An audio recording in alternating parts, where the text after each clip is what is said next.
welcome to Glitter and Chaos. We are your co-hosts. I'm Caitlin Mead, licensed clinical professional counselor and registered play therapist. And I'm Kaylee Patton-Dieters, and I'm a licensed clinical marriage and family therapist. And today we are going to have a unique discussion about the both need of approval and not relying on approval, Which of is others, so hard. of others. Yeah. Which when you live in a world where we live in a world Mm-hmm. where I think approval is so like ingrained in us. Approval as kids, approval as like you need your parents' approval, you need your peer approval as teenagers, and then into adulthood you need the approval of your work peers. And which, to preface this too, of course there's there's a healthy need for approval, which is approval in the workplace, for your superiors when it comes to your boss or things like that. There's definitely a line where you need that approval, but what we're going to talk about today is that social approval, that basing your self-worth off of approval, and excuse me, what it means, what it would be like, what it is like to approve of yourself and to be at peace and okay with that. And knowing and recognizing that that's something that we struggle with. Yeah. And that, we're not talking at you, we're talking just as a general feeling, right. that's just, I think, something that's so wired into us and baked into us, of this need to, get the praise and the applause. Not maybe applause, but praise, most definitely. And praise is good. Baked into us? Did we go into an oven? I don't know. I mean, we might have started in an oven, I guess. That was the word that kind of came out. Okay. Influenced? I don't know. I stuck on bake. I got stuck on bake. It's okay. I get stuck on some of the words you say too. So yeah, that's fine. Sorry. But I mean, no. I think it's like, it's just something that, yes, innately we want to be liked. We want to have the approval of others. We want to do things that will give us praise, because that's just naturally who we are as humans. We need that like positive regard. We need that connection with people. But sometimes that can go completely on the other end of the spectrum, when it's like, I'm constantly seeking this approval from any and everybody, even if they don't have any weight in your life, like a boss, a partner, a child or family member, or some other significant person that's in your life, that you do honor their feedback. You do honor if they have constructive criticism. You do honor what they believe in you. But when you're trying to like seek approval and, I guess the societal acceptance from society at large, that gets hard. It does get hard. And then, like I said, you fall into that trap of your self-worth becomes wrapped up in that. And I think that is where it becomes dangerous. Excuse me. I'm going to have to take a drink. It does, because you can't make everybody happy. It's not going to happen. You can't be that one person for you can't be a person or that person for everyone. And that's something that we talk about in the therapy, in our therapy too, with, clients, prospective clients, is relationship is one of the biggest parts of therapy. Time and time, research over and over again, the relationship and how comfortable you feel with your provider has the best outcomes out of, I think, most all margins that are looked at, is having that relationship with your provider of any sort of provider of any service that you're engaged with. Well, that's what we were taught in school, was that the therapeutic relationship is going to be the key to success. That is going to be probably the number one determining factor on whether or not this is going to be a successful treatment. Because I'm going to be honest with you, like, going to therapy, I'm not going to open up to somebody that I am not comfortable with, that I don't feel like I can trust, and that I don't feel like has my best interest. And as a therapist, when I'm working with my clients, I'm right out the gate. I don't expect you to trust me right off the bat. Like, I'm a new person. I'm a stranger to you. Yes, it's my job to keep your confidences within safety realms. But it's also building that relationship. And I think sometimes our clients also fall into that trap of, I want your approval, and so it's also explaining to them, you don't need my approval. Like I'm not here to approve of your decisions or be disappointed or experience those personal feelings.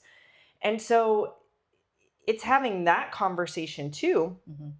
And that's kind of what we're getting into today too, is we're not just talking about society as a whole. We're talking about, people in your life. I think sometimes even as young adults, we fall into still wanting the approval of our parents, still wanting the approval of our peers, still wanting the approval of, people we respect. And of course, that's natural. You're going to want the approval of people. But I also think that there's a fine line of, I'm still me. I still have that autonomy. I still have my own brain and my own, what is best for me.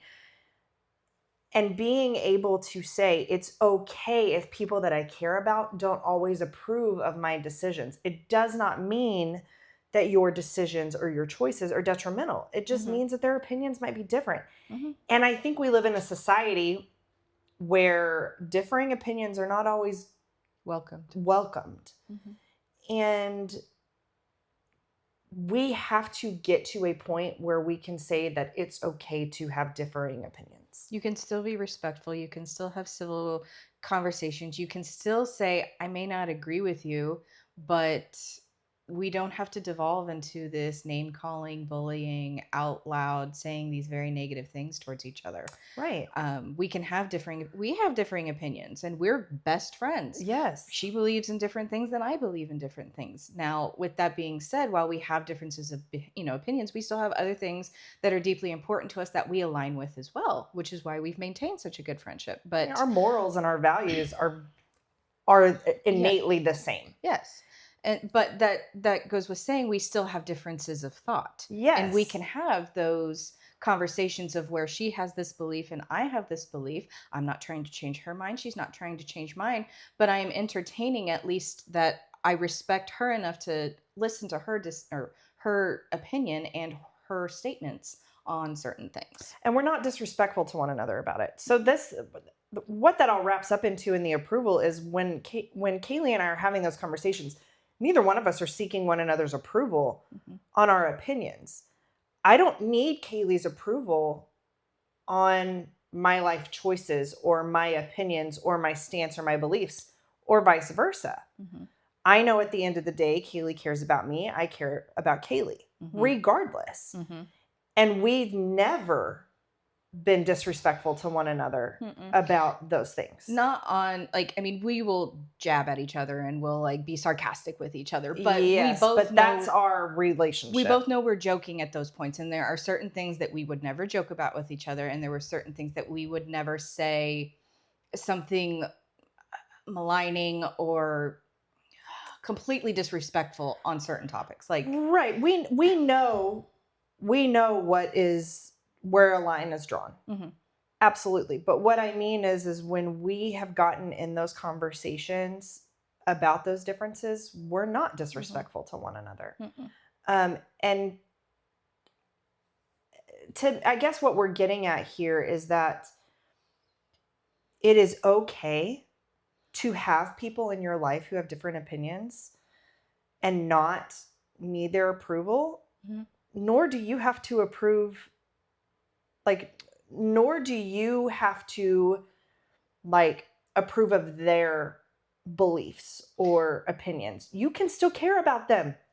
Newsflash, approval is not a blanket statement. No. Approval is not all or nothing. You don't have to approve of everything, and then you don't have to disapprove of all of the things. You can approve and be supportive of different pieces and maybe disagree or not approve of others. It's not an on-off switch. You don't get to just all of it I approve of and then none of it I approve of. It doesn't work like that. I think is a huge lie society has told us over the last several years. God, so many years. It has become this so polarizing. It's rife throughout history. And you see it on social media. You see it on Facebook. You see it on Instagram. And I think it's magnified. And I think that whereas in history we've always had very dichotomous thoughts at times or very polarizing thoughts, I think social media and just the amount of stuff that you have and are put in front of you at any given point has really driven that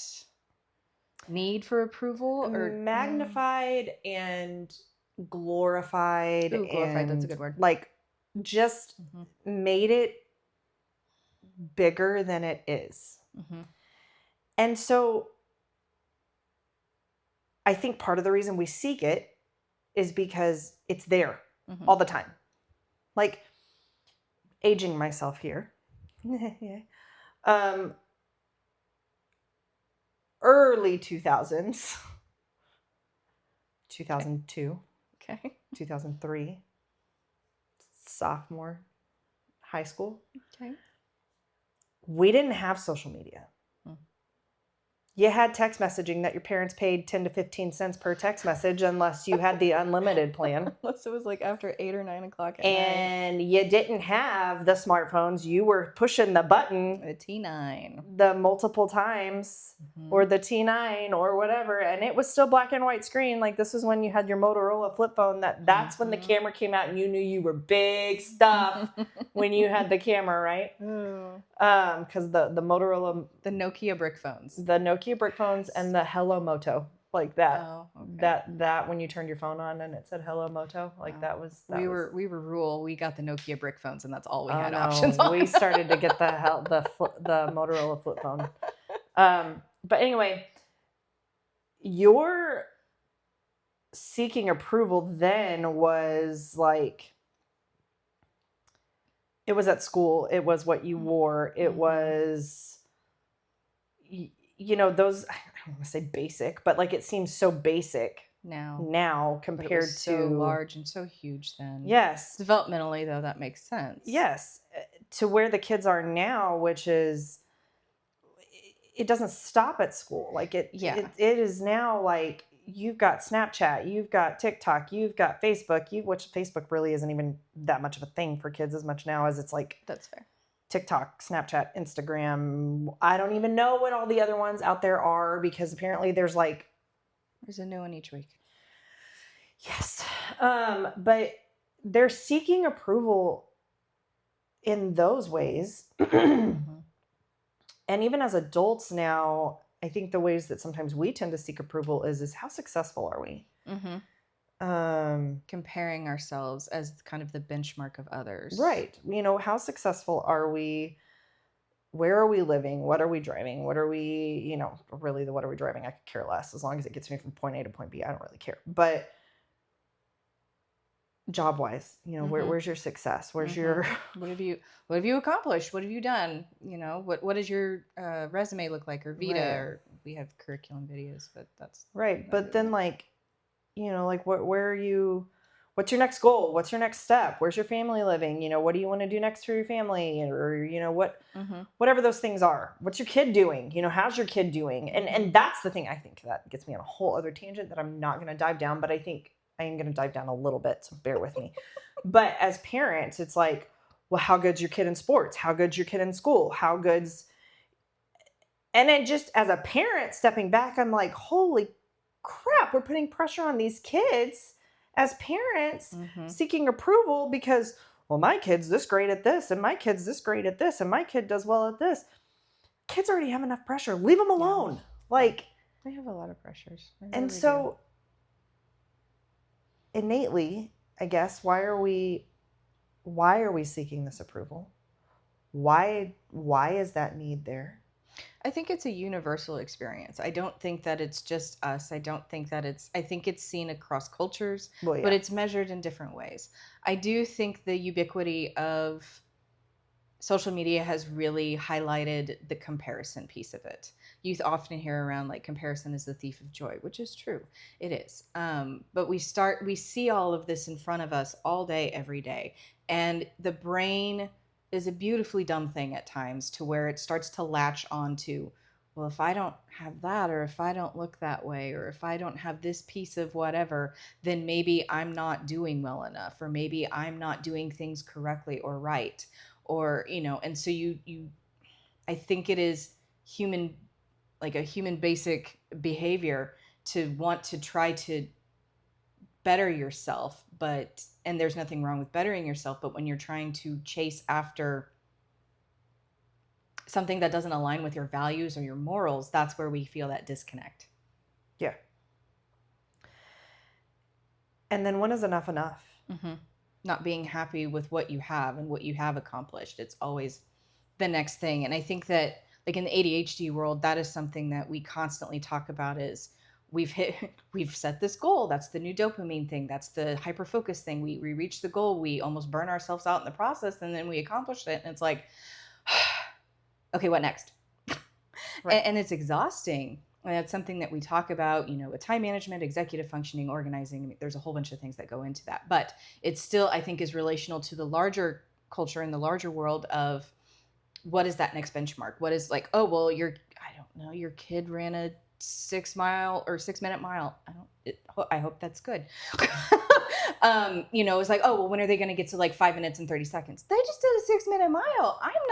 There is not a prayer on this earth that I can make a 6-minute mile unless there is something really bad chasing after me. Like, I ain't even going to do that. I'm just going to drop and die at that point. Like if you asking me for a 5-minute mile and there's a bear chasing me, like I'm just going to stop and turn around and be like, you might as well eat me because I ain't.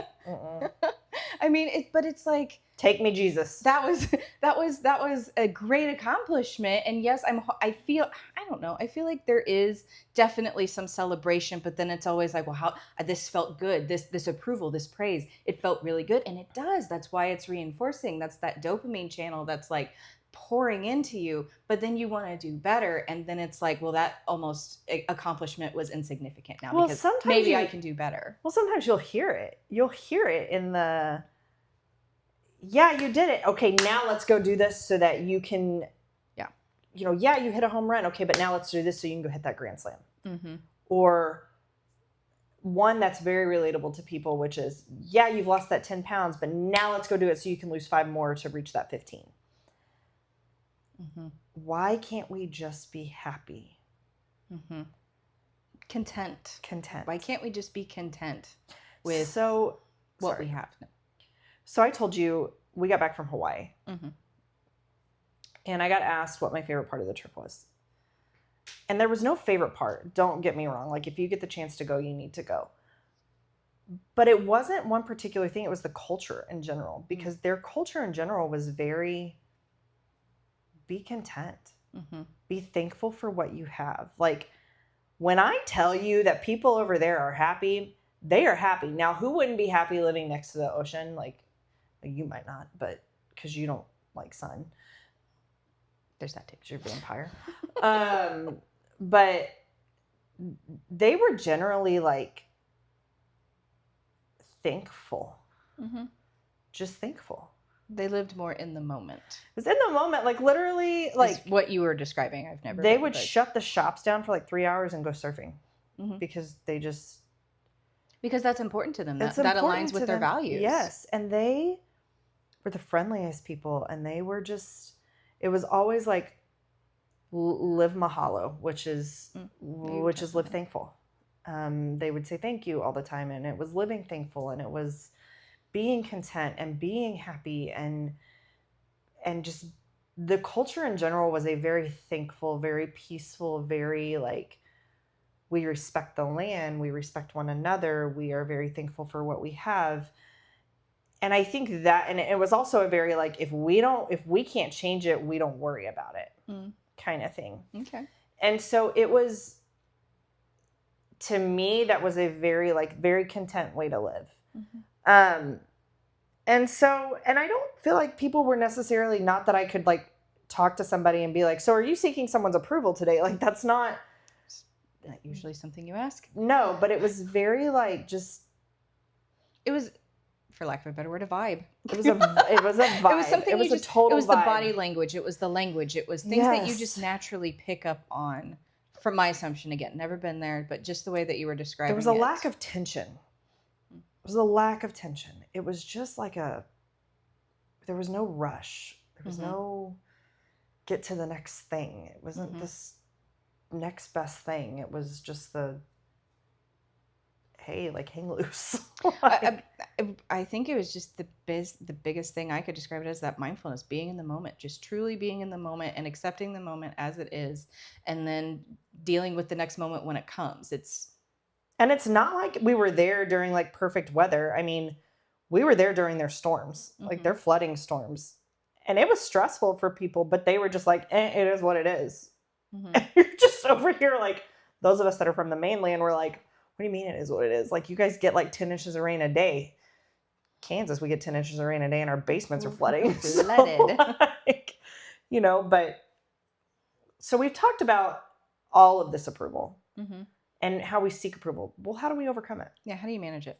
Because it's like I said, it's a basic human behavior. It's not going anywhere. It's not going to go away. It's not going to happen. There are biological reasons as to why we seek out approval and praise from others. It's going to happen. So I think we go back to, again, with our discussions of the alignment of who we are as a person. What are our values? What are our morals? What is important in our lives? And then we work from there. And I say we work from there because those are very big and sometimes abstract qualities and discussions and subjects. But when we look at who we're seeking approval from is the first one. Is this person important in my life in some way or another? Okay. So like how Caitlin was saying earlier, my boss or my supervisor, they have some weight and they have some reason to need some approval and or sometimes praise from them too, that you're doing a good job, that you're doing, you're completing the tasks as you need to. With your partner, like, am I being a good partner? Do I need to do something different? Am I being there emotionally for you? Do we need to make sure that we are getting enough quality time with each other, with our children as well, making sure that we're having that play time, that undirected play, right? Non-directive. I was like, it's not right, but nothing else is coming. Mm-hmm. That non-directive play. Checking in with our parents or our family members that we're close with to make sure that we're nurturing those relationships as well. Or even talking out, maybe you have a decision to make and maybe you're seeking some advice or just some counsel from someone else to see if, getting differences of opinions. Again, it's still going to be a basic human need, that we need praise and that we need some of approval, but it's when we start acting against those things that make us us, and then when we're looking for it from everyone, even if you don't know them. Like I think it's a unique experience in small towns too. Yeah. It's something that for us that grew up in a small area and in small towns, there is this notion of everybody knows everybody and everybody knows what you did before you did it, which is true on a lot of different cases, as infuriating as it is sometimes. But then there's also this need to have this facade or this mask of perfection because you don't want your neighbors to know what you've been up to or what you're doing, regardless if it's nefarious or not. You want to keep to yourself a little bit because that is so, small town. For those who lived and grew up in small towns, you know what I'm saying. We have very hard. different experiences. It's hard to sometimes communicate to those who did not live in that small town experience. Now, don't get me wrong. There are reasons why I came back to a small town from moving away. There are reasons that small towns are amazing and supportive and fantastic. But with anything, there's no idealization. Like, you can't put it on this utopia or this ideal kind of thing because there are some hard things about small towns too, but there are a lot of great things.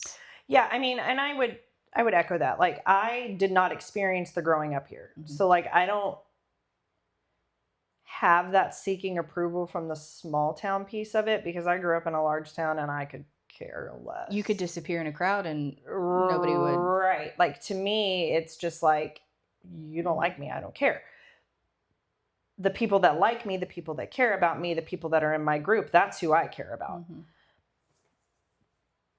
But moving from a large city to a small town, I wouldn't want to live in a large city at this point because there is the benefit to the small Mm-hmm. town. There is the support. There is just, it's a different world. It's a different culture. And it's not for everyone. It's not for everyone. It's not. Mm-hmm. Being raised in a big city and now raising my child in a small town, I would not want to raise my child in a big city because I know what that, I guess depending on the city, but like, it's a different experience. That there's no other way to describe it. It's a different experience. But Kaylee's experience growing up in a small town and that approval and the role that she was placed in and the things that she experienced are very different than what I experienced, which was growing up in a big city. You had micro communities because there was the church community, there was the sports community, there was, the friend group. But you were in a city. I mean, I was in a city that was millions of people. Mm-hmm. And so my micro communities were the church, were my sports team, were, and that's where I sought approval. Mm-hmm. My high school of 4,000 students. And so seeking approval was, I didn't know every student in my school, where like here, every student in my school. We Right. knew everybody. I didn't even know everybody in my class. I had 375 people in my class. Like, we knew everybody. I didn't know everybody in my class. So it was the people that I knew that I sought approval from. Mm-hmm. So now to me, it's transitioned into, if you're in my life, yeah, I seek your approval. But I also feel like I'm at a stage in my life where the people that I'm closest to, the friends that I am closest to, are the ones that I'm seeking approval from. Mm-hmm. And it's a fine line because, and I'll be honest, it's a struggle because sometimes there are days that I'm like, no, I'm good. Like, I'm good. I don't need that. Like, I just need to approve of myself. And then there are days that I really struggle. Mm-hmm. And I seek the approval of my friends, of my family, and sometimes base my self-worth on that. Mm-hmm. And I call that my bad brain day. Mm-hmm.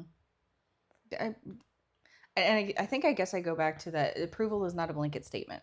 It's not a constant. It's not static. It is very fluid, and it is constantly adjusting and moving. And some days, and I guess we don't want to, like, seeking approval isn't necessarily bad either. No, but it becomes bad.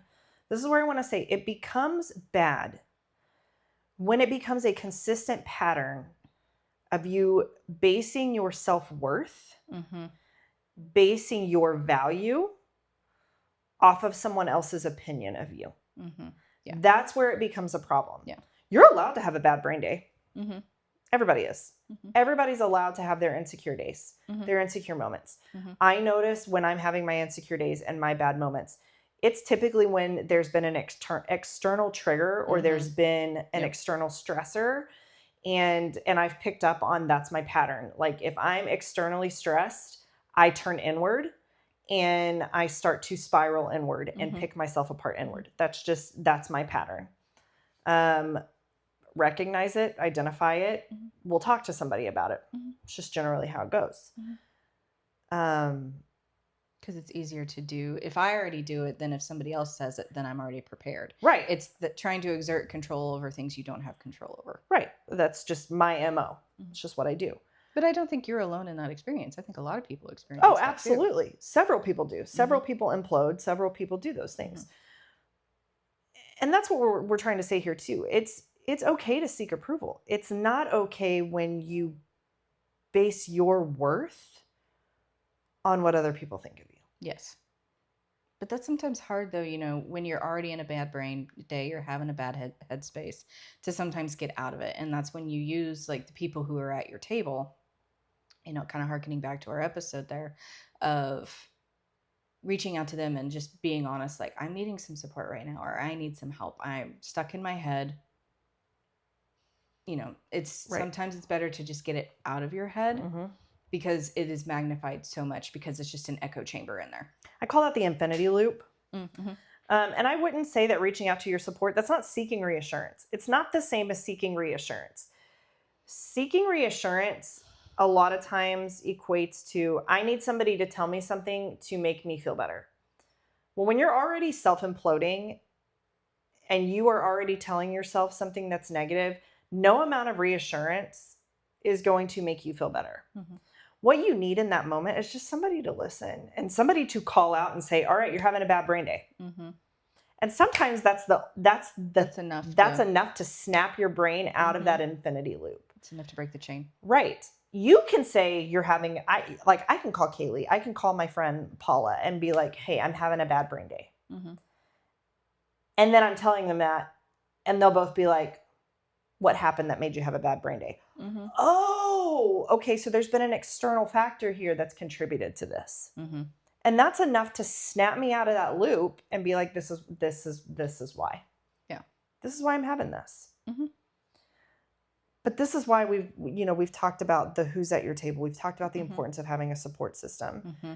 because the same people you may be seeking approval from are also the same people that are going to support you and remind you that regardless of where you're at, they care about you. Mm-hmm. Yes. And they want to be there for you, but sometimes you have to get out of your own way and allow them to do so. Mm-hmm. And I think that that's hard for some people, myself included. I struggle sometimes reaching out. I'm a big internalizer. I'm a big internalizer, and I tend to kind of, I don't, melt into the wall sometimes. Mm-hmm. I don't know how else to explain it. It's just sometimes I don't know. You go It's just a radio pattern. silent. Sometimes, yeah. Mm-hmm. Mm-hmm. Mm-hmm. Or I just allow other people to like take over the conversation, and I just don't. I listen. I'm always listening, but it's. If you haven't noticed, it I happens in the don't- podcast sometimes.